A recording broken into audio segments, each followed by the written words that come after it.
어일맨 초청 특강을 시작하겠습니다. 뜨거운 박수로 환영해 주십시오.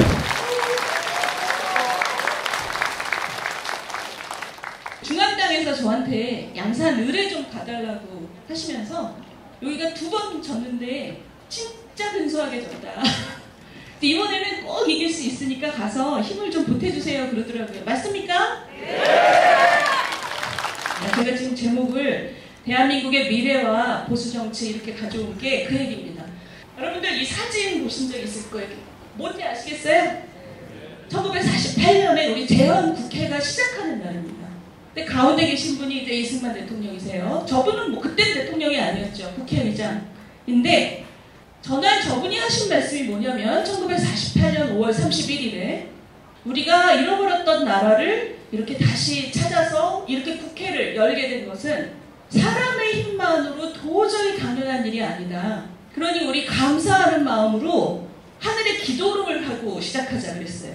동의하십니까? 그랬더니 재헌 국회의원 200명이 다 동의한다고. 그래서 종로 지역구에 계신 분이 감리교 목사님이었습니다. 근데 그 재헌 국회의원 안에는 200명 안에는 천도교 신자도 있고 불교 신자도 있고 무교도 있고 많았을 거 아니에요.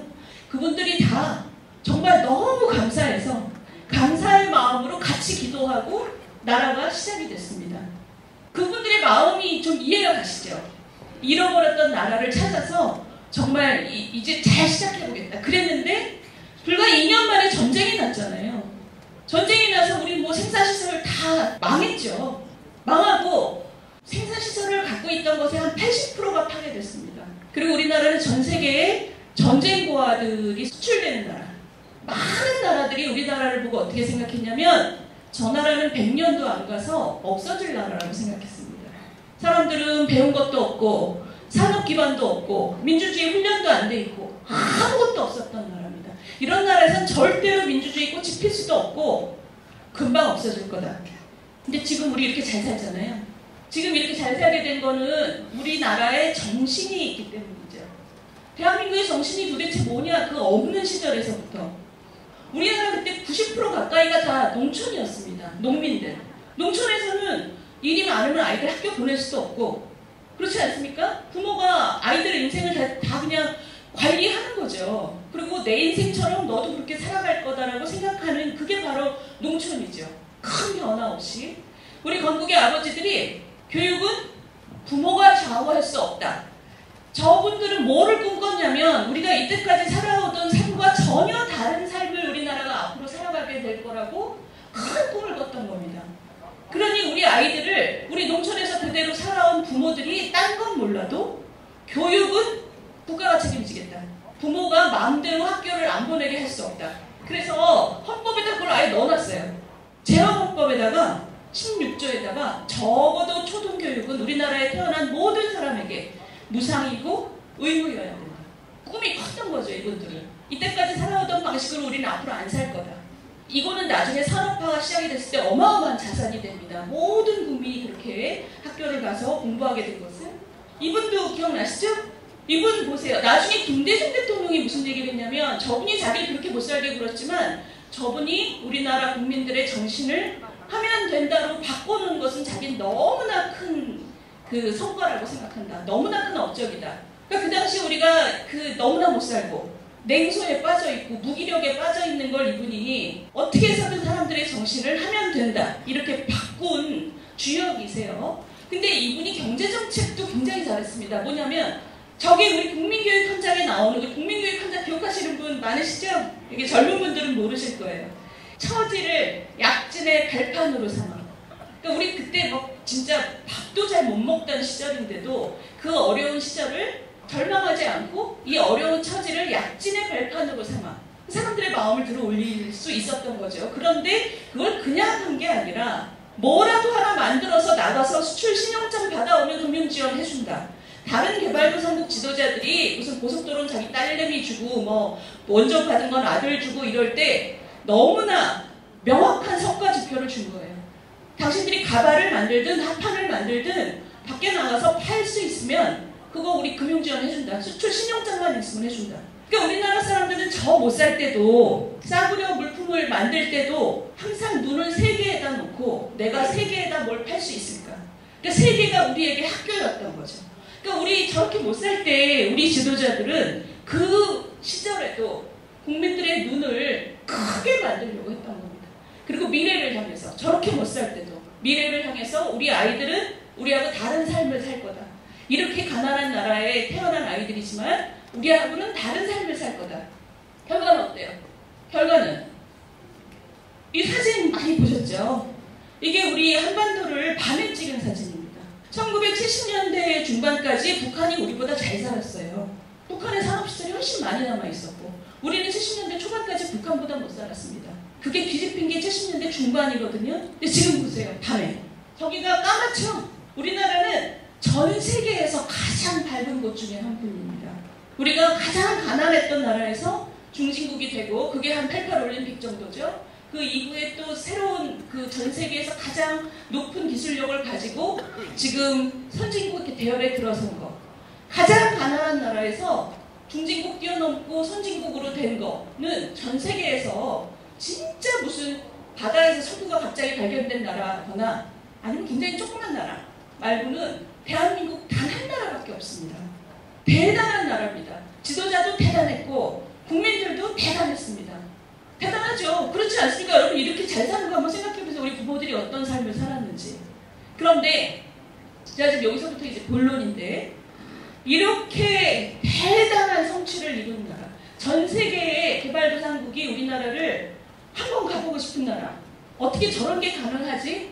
정말 멋진 나라 이렇게 생각하는데 지금 우리나라 어떤지 한번 보세요. 우리나라를 가리키는 가장 중요한 지표가 뭔지 아세요? 자살률이 전 세계 1등이고요. 출산율이 전 세계에서 꼴찌입니다. 이렇게 잘 사는 나라이고 이렇게 대단한 역사를 이뤘는데 젊은이들이 미래를 꿈꾸지 않는 나라예요. 젊은이들이 희망이 없고 그리고 나이 드신 분들은 나름의 이유로 또 절망하고 그럼 도대체 뭐냐는 거예요. 이렇게 어마어마한 역사를 이룬 나라에서 왜 그 안에 사는 사람들이 행복하지 않고 미래를 꿈꾸지 않느냐.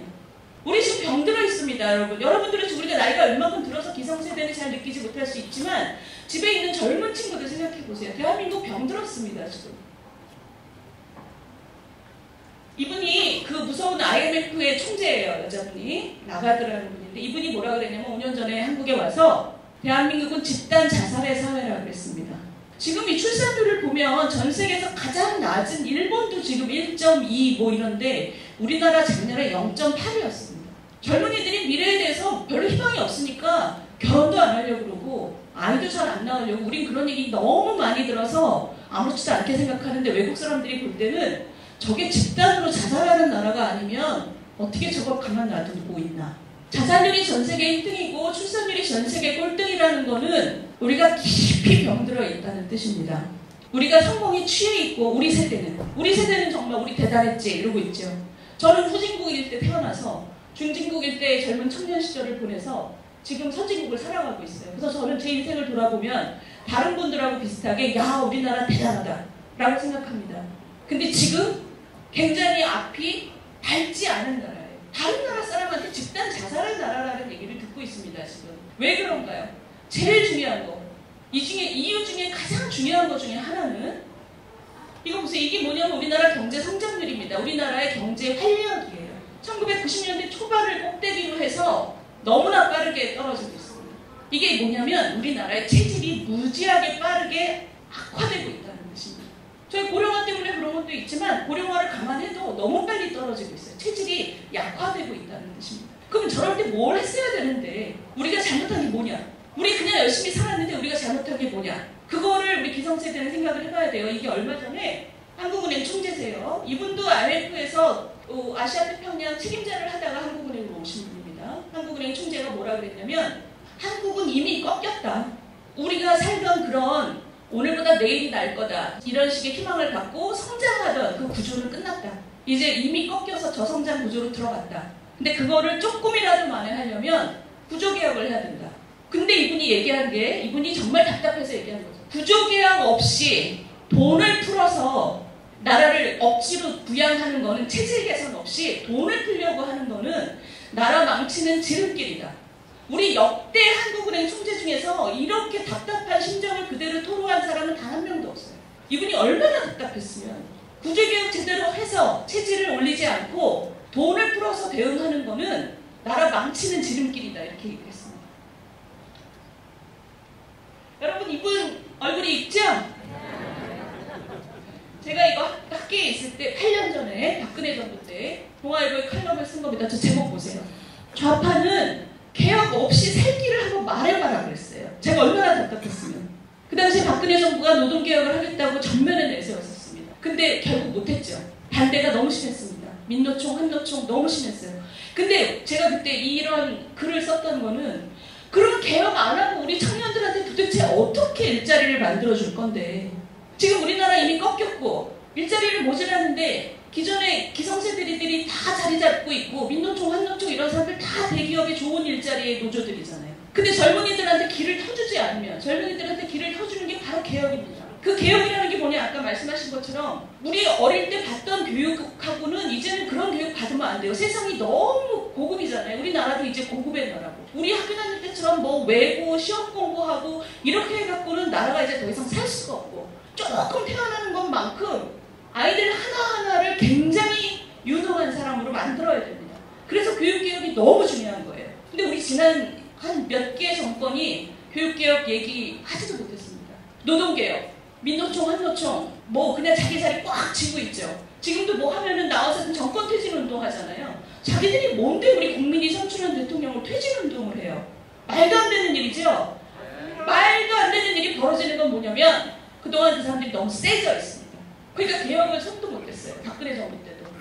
연금개혁 문재인 대통령이 한다고 그랬잖아요. 한다고 그랬는데 정권 시작하자마자 약속해놓고 정부에서 안을 만들어가니까 뭐라 그랬냐면, 아 이거 국민들이 싫어할 것 같은데? 그럼 싫어하지. 지금 재정이 망가졌는데 그 망가지는 걸 어떻게든 땅굴을 막아서 젊은이들한테 희망을 줘야 되는데, 문재인 대통령이 딱 보니까 국민들이 싫어할 것 같은데 다시 만들어와 이랬어요. 그래서 지금 다 붕괴고 아무것도 안 했습니다. 자, 제가 지금 말씀드리는 게 뭐냐면, 우리 나라가 그동안 어마어마한 성취를 했고, 우리 여러분들 인생을 돌아보시면 다들 소설 한 권이라고 생각하실 거예요. 다들 후진국에 태어나서 중진국을 건너서 지금 선진국에서 매일 이 좋은 핸드폰 들고 그 보시는 그 본인을 생각하면 우리 진짜 대단해. 근데 그 대단해가 정말 대단해가 되려면 우리 부모가 우리를 살게 했듯이 우리 세대가 우리 아이들도 살게 해줘야 됩니다. 집단 자살이라는 말을 듣고 있으면서 아무것도 안 하는 건 정말 어마어마한 죄악이에요. 우리 역사 속에서 우리가 가장 큰 죄를 지은 세대가 될 수 있습니다. 자칫 잘못하면 우리나라 역사에 우리가 지금 꼭대기입니다. 꼭대기에서 다음 세대도 같이 잘 살 수 있도록 시스템을 고쳐주지 않으면 그럼 우리 죄 짓는 거죠. 우리 역사 속에서 우리가 이렇게 많은 혜택을 받았으면 다음 세대도 그것을 누릴 수 있도록, 아 우리가 그동안 생각을 못했는데 시스템을 바꿔줘야지 라는 생각을 해야 돼요. 그렇지 않습니까? 아까 한국은행 총재가 돈만 풀지 제대로 개혁하지 않는 건 나라 망치는 지름길이라고 했잖아요. 이분 이동립 분이죠 이제.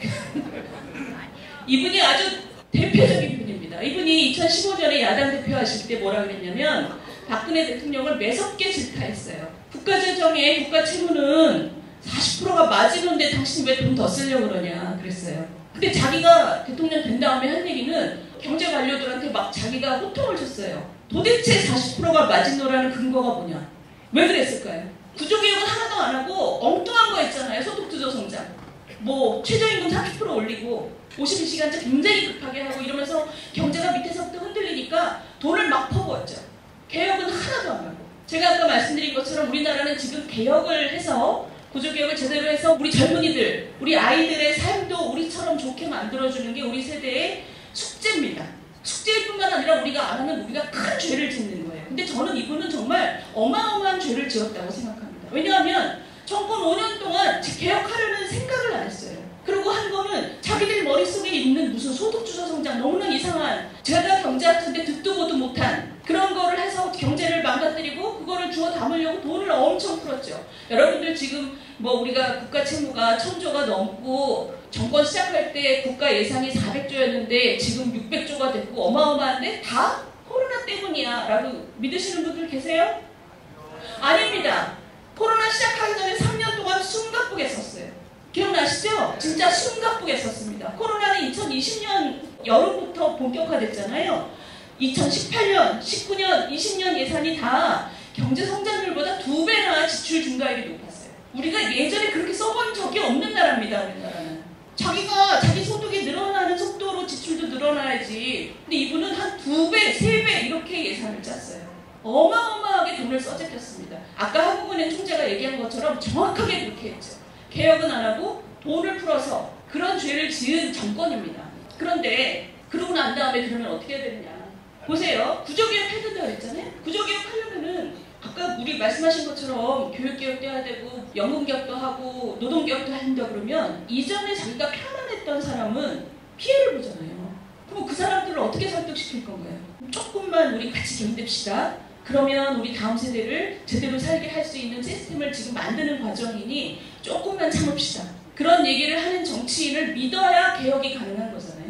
그래서 정치인은 신뢰가 굉장히 중요합니다. 근데 우리나라 정치인들은 지금 이 김수미 씨가 얘기하는 입만 열면 거짓말을 하는 사람들이 굉장히 많아요. 아까 저분들 보세요. 딱 자기가 야당 대표일 때는 저렇게 얘기하고 자기가 대통령 되니까 딱 이렇게 얘기하잖아요. 그러니까 국민들이 정치를 어떻게 믿습니까?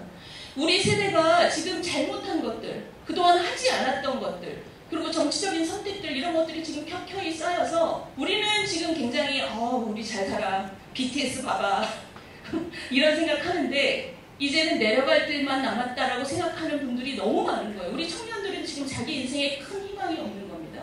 제가 좀 말씀을 좀 마무리를 하면 7월 7일이 무슨 날인지 아세요? 7월 7석! 7월 7석은 음력이고요. 양력 7월 7일. 이 사진 기억나시죠? 저게 1998년 7월 7일입니다. 미국의 골프협회에서 이 날을 기념해서 25주년이라고 다큐멘터리를 만들었어요. 15분짜리. 더 샷. 그러니까 그 한 방. 다큐멘터리 제목이 그 한 방입니다. 이 그 한 방이 미국 골프협회에 아시아 선수들에게 굉장히 꿈을 줬고 그리고 그 판도를 바꿨다는 거예요. 근데 자기가 그때 25년 전에 뭐 했는지 기억나세요? 기억 안 나시죠? 근데 제가 대한민국의 98년을 말씀드릴까요? 1960년대 초반부터 90년대까지 쉼없이 성장하던 나라가 97년 말에 IMF가 터졌죠. 우리나라는 대량 실업이라는 게 없었던 나라입니다. 근데 98년 1월 한 달에만 실업자 100만 명이 길로 쏟아져 나왔습니다. 그리고 기업들이 막 도산을 하기 시작했어요. 제가 말씀드리니까 이제 기억이 나죠. 25년 전에 우리가 얼마나 절망에 빠져 있었고 자존심이 상해 있었는지. 정말 100만 명이 넘는 실업자가 단 한 달 동안 길로 쏟아져 나와서 그때 고개 숙인 남자 이렇게 그때 얘기해요. 우리 머릿속에서는 대량 실업이라는 게 있지도 않았는데 중년 남자들이 마누라한테 얘기를 못하고 필직했다고 길로 쏟아지고 공원을 쏟아지고 이랬던 게 우리의 98년입니다. 근데 이 20살 처자가 저 아주 시원한 한 방을 날렸죠. 근데 이 다큐멘터리를 한번 집에 가서 보셔요. 다큐멘터리를 보면 이 친구가 자기 몰랐대요. 자기는 그날 너무 지겹고 너무 힘든 일정이었대요. 이 코스가 자기 인생에서 제일 힘들었고 너무 힘들고 진짜 막 내가 이걸 왜 계속 해야 되지? 막 이러고 있었는데 그때 저 공이 물속으로 들어간 거를 가서 보고 알았다는 거예요. 그래서 이 친구가 이렇게 게임이 끝나는구나. 진짜 이렇게 끝나야 되나? 이렇게 생각을 했다는 겁니다. 근데 이상하게 그 물을 보는데 그날 그 공이 굉장히 하얗게 보이더래요. 물속에 있는 공이. 이 친구가 나한테 아직 기회가 있구나 라고 생각하고 양말을 벗고 물에 들어가서 저 샷을 던진 거죠. 근데 여러분들 저기 하얀 양말 신고 있죠? 맨발입니다. 저분이 연습을 얼마나 했으면 떼 앞에서서 저 하얀 게 발이에요. 나중에 이 필름을 보고 후배들이 다 어머 저 언니는 얼마나 연습을 많이 했으면 그게 이제 후배들한테 꿈을 준 거죠. 평소에 저렇게 연습을 많이 했기 때문에 저게 물속에 공이 물 밑에서 이렇게 반짝거리고 있는데 거기서 기회를 본 거예요. 이 친구가 20살짜리 처자가. 그리고 내 게임은 아직 끝나지 않았다. 그리고 그거를 쳐 올리죠. 그게 우리나라 국민들한테 어마어마한 위로가 됐습니다. 기억나시죠? 네. 여러분 앞으로 25년이 지나면요. 이게 25년 전이잖아요. 앞으로 25년이 지나면 우리나라는 전 세계에서 노인 비중이 가장 높은 나라가 됩니다. 저도 그때는 굉장히 나이가 많은 노인이 돼 있겠죠. 그 얘기 거꾸로 얘기하면 뭐냐면 우리나라가 전 세계에서 청년의 비율이 가장 낮은 나라가 된다는 뜻입니다. 지금 아이들, 지금 젊은이들, 이 친구가 아까 얘기했던 것처럼 너무나 힘들고 긴 경기를 우리 아이들이 앞으로 어른이 됐을 때 견뎌야 합니다. 그건 피할 수가 없어요. 인구구조의 변화라는 거는 피할 수가 없습니다. 근데 그 친구들, 지금 우리 젊은이들이 희망이 없는 이유 중에 하나는 좋은 일자리가 안 보여. 내가 거기 갈 희망도 없어. 그리고 학교를, 대학을 뭘 잘못 들어가면 내 인생이 끝나는 것 같아. 연금도 내가 부어봤자 못 받을 것 같아. 내 인생에 모든 희망이 없어. 우리 어머니, 아버지가 나한테 해준 것만큼 내가 내 자식한테 해줄 자신이 없어. 가 우리 지금 젊은이들의 심리입니다. 그렇기 때문에 그 친구들이 결혼해서 아이를 갖지 않고, 그러면 지금 있는 아이들은 정말 조금밖에 없잖아요. 전 세계에서 가장 적은 수의 아이들입니다. 노인 대비로. 이 친구가 정말 자기가 신이 나서 떼학 뺏어서 저렇게 연습을 많이 할 수 있었던 거. 신이 난 거잖아요. 저렇게 연습을 많이 해서 공이 물속에 들어가도 거기서 기회를 본 거잖아요. 저 사람이 저걸 성공한 게 중요한 게 저는 아니라고 생각해요. 제일 중요한 건 이 하나 발하고, 두 번째는 거기서 기회를 자기가 잡겠다고 생각합니다. 그거를 우리 다음 세대한테 해줘야 됩니다. 우리 지금 아이들 있잖아요. 여러분들 자녀들, 손녀들이 힘을 내서 내 인생에서 뭔가를 할 거야 라고 저렇게 하얀 달이 되도록 노력할 수 있도록 신바람이 나도록 우리가 시스템을 고쳐줘야 돼요. 그리고 그 친구들이 나중에 정말 어려운 인구구조 속에서도 굉장히 어렵고 힘든 인생을 걸어갈 겁니다. 그럼 우리가 어쩔 수가 없어요. 근데 그 와중에도 저렇게 저 친구처럼 그 지지 않는, 꺾이지 않는 마음을 가지고 기회를 항상 잡으려고 하고, 그렇게 마음속에 힘이 있는 사람들로 우리가 그 친구들을 만들어줘야 됩니다. 근데 만들어주려면 어떡하겠어요? 제일 중요한 거, 어른들이 뭐라도 제대로 결정하는 모습을 보여줘야죠. 집단 자살하는 나라라고 하는데 지금 노동개혁, 연금개혁, 교육개혁 아무것도 못했어요. 지난 10몇 년 동안. 지난 정부는 아예 하려고 하지도 않았어요. 근데 저거 다 입법사항입니다. 제가 지금 말씀드리는 게 그거예요. 우리 586들, 내로남불의 그 세력들이 우리 역사에서 가장 잘못한 게 뭐냐? 자기들이 권력 가졌을 때 시스템을 안 고쳤다는 겁니다. 시스템을 고칠 생각을 하나도 안 하고, 그 대신에 뭐 했냐? 자기들끼리 돌아앉아서 해먹었잖아요. 자기들끼리 돌아앉아서 무슨 원전은 큰일 나는 것처럼 얘기하면서 자기들끼리 태양광 해서 나눠 먹었죠. 자기 친구들 나눠주고, 무슨 시민단체 돈 나눠주고, 어마어마한 생태계가 지금 만들어져 있죠.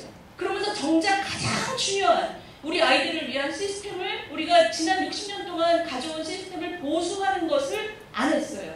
근데 우리가 내년 총선에서 지면 윤석열 정부도 똑같이 됩니다. 저는 우리 윤석열 정부가 지금 구조개혁 하고야 말겠다, 인기가 없어도 하고야 말겠다라고 얘기한 것만으로도 너무 감사하고, 저게 바로 정치지라고 생각합니다. 왜냐하면 그게 우리 세대의 숙제니까. 그런데 내년 총선에서 지면 아무것도 못해요. 다 국회를 통과해야 되는 거니까. 그럼 결과적으로 어떻게 되느냐? 지난 10수년 동안 실패한 정권하고 똑같이 됩니다. 더 나쁜 건 뭐냐? 그렇게 되면 이룬 게 없는 정권이 돼서 내로남불 정신으로 똘똘 뭉친 세력한테 다시 정권이 돌아갈 가능성이 매우 높습니다. 그러면 우리나라의 역사 속에서 저렇게 뻔뻔하게 우리나라의 시스템을 고치고 젊은 친구들, 아이들을 위해서 아무것도 고칠 생각을 안 했던 사람들한테 정권이 또 넘어가게 돼요. 집단 자살하는 사회가 정말 집단 자살하게 됩니다, 여러분. 여러분이 양산에서 계속 내로남불 성지로 남으면 절대 안 되는 이유가 뭔지 아시겠죠? 네.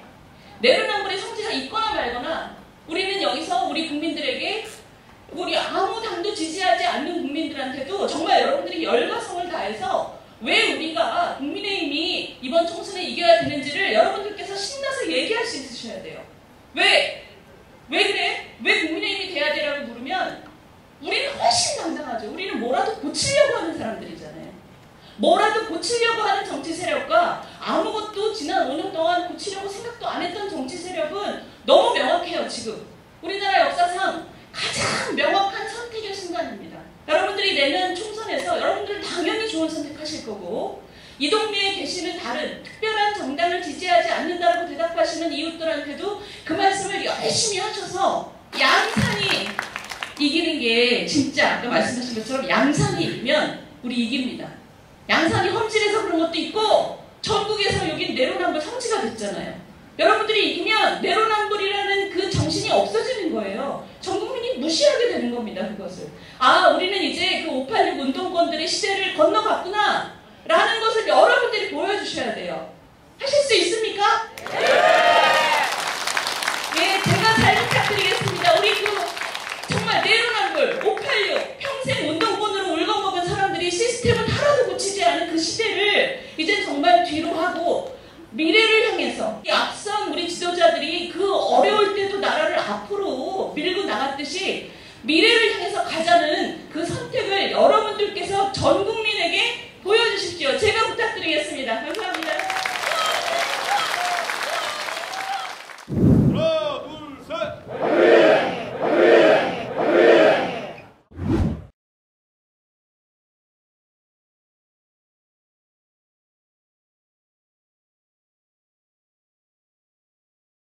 니 아직도 모르나? 부산, 경남 휴대폰 인터넷 치대 지원 통신생활 아이가 1522-1784 바로 전해봐라. 통신의 모든 것 슬기로운 통신생활. 더 나은 콘텐츠를 만들려고 저희 센TV에 협찬해 주신 분이 계십니다. 가득 신공항 건립과 2030 부산 엑스포 성공 유치를 위해서 BNK 부산냉이